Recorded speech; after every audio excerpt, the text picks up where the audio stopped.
Hello. So in this video, we're going to talk about Book 6 of Aristotle's Politics. So for my purposes, this is quite an important book within the Politics because I'm working on a project about ancient Greek democracy and how contemporary theatrical adapters promote democracy by adapting Greek tragedy. And this is a chapter that deals a lot with Aristotle's views of democracy, in particular, defining democracy and what's involved in it. He also talks some about what's involved in oligarchy. But most of Book 6 is actually really more interested in democracy. But then at the end, he turns to this question of what kinds of offices are required for a constitution to function. And that's important for both democracies and oligarchies, as well as for monarchies, aristocracies, politeia, etc., because as Aristotle defines it earlier in the Politics, a constitution is made up at least largely in terms of the way that offices are assigned within a political body or within a city-state. So, to start out, Aristotle is very interested in this book in what democracy actually is or what it involves. And so he starts out chapter 2.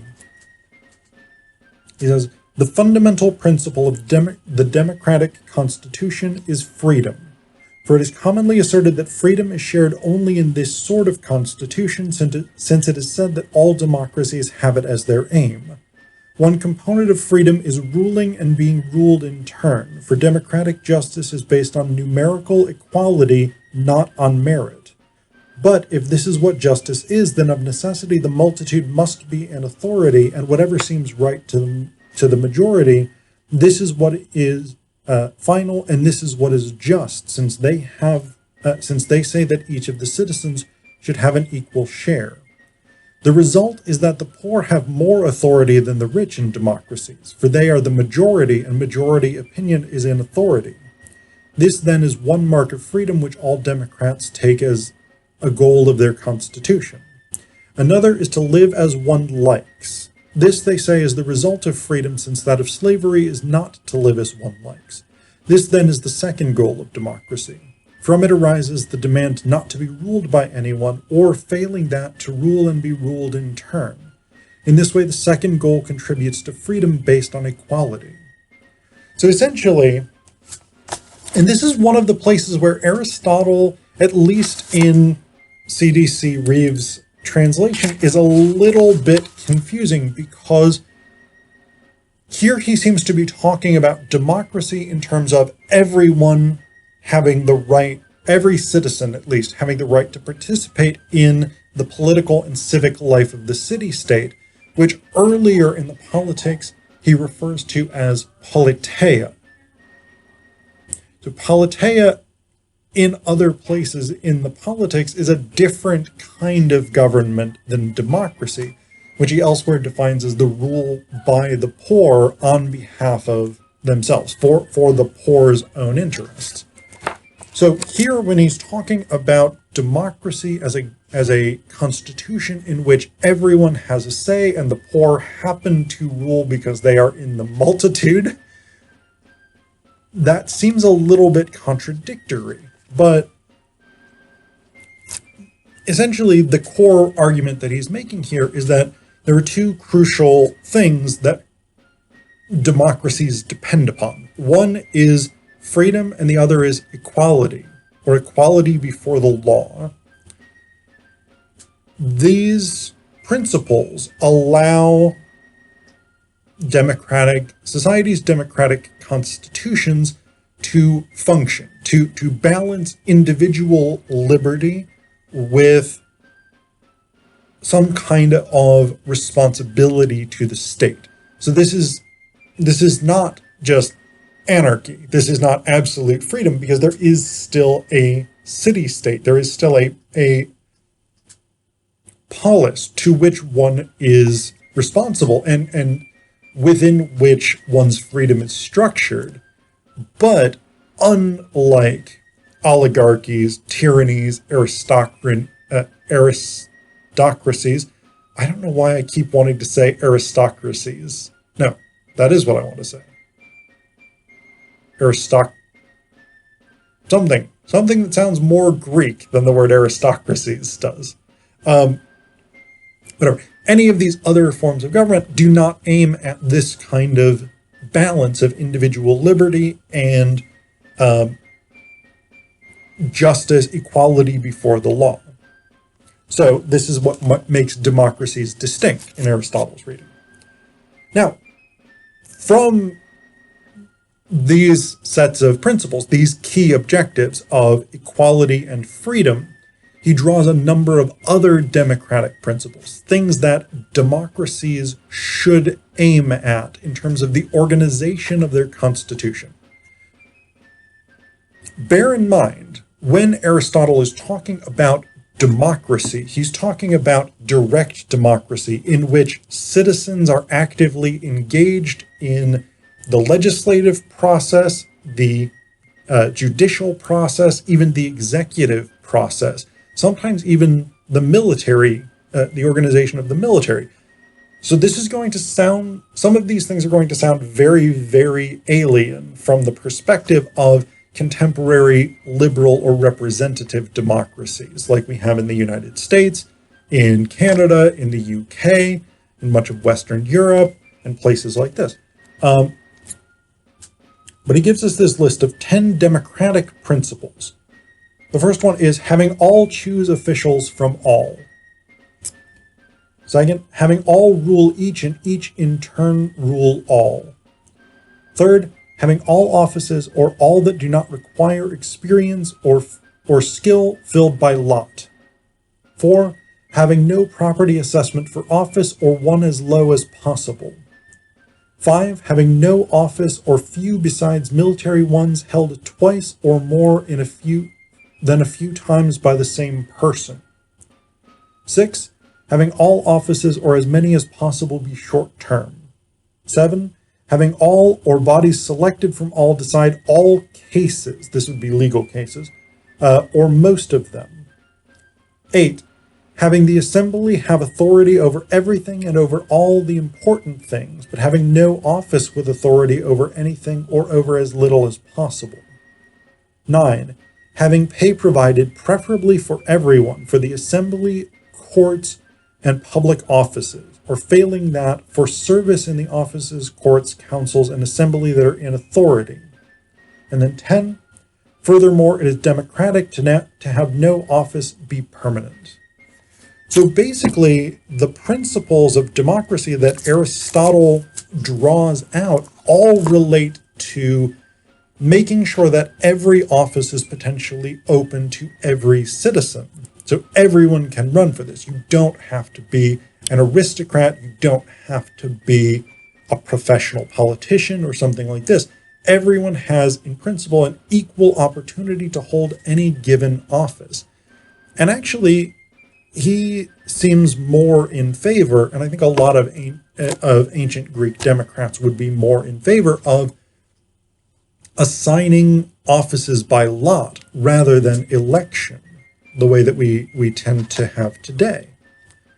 But Aristotle's sort of summation of how democracy works, it comes at the end of chapter 2, where he's done all the things I've just talked about. He says, "These then are the features commonly found in democracies, and from the type of justice that is agreed to be democratic, which consists in everyone having numerical equality, comes what is held to be most of all a democracy and a rule by the people, since equality consists in the poor neither ruling more than the rich, nor being alone in authority, but in all ruling equally on the basis of numerical equality, since in that way they would consider equality and freedom to be present in the Constitution." So this is his central claim about democracy, essentially, is that because every citizen And again, it's important to distinguish that because in ancient Greece, in most city-states, including Athens, citizenship comprised a tiny fraction of the overall population. But citizens should have numerical equality. This is the one person, one vote principle, essentially. So that's the foundation for Aristotle.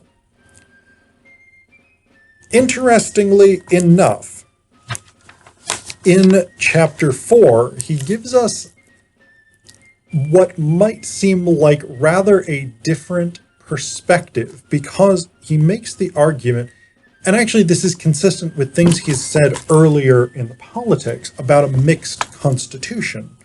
He basically argues for a type of democracy that empowers the best people.